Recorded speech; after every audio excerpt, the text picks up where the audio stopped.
જે ખેડાણ ખેડ્યું છે એમાં બધા મિત્રોનો પણ મને સહકાર રહ્યો છે.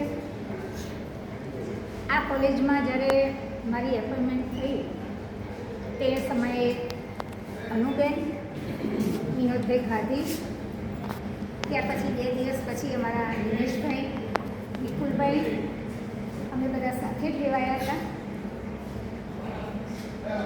માત્ર મારે એ કહેવાનું છે કે મારાથી પણ કંઈક અપશબ્દ બોલાઈ ગયો હોય તો પણ હું તમારી સાથે બધાનો માફી માગું છું.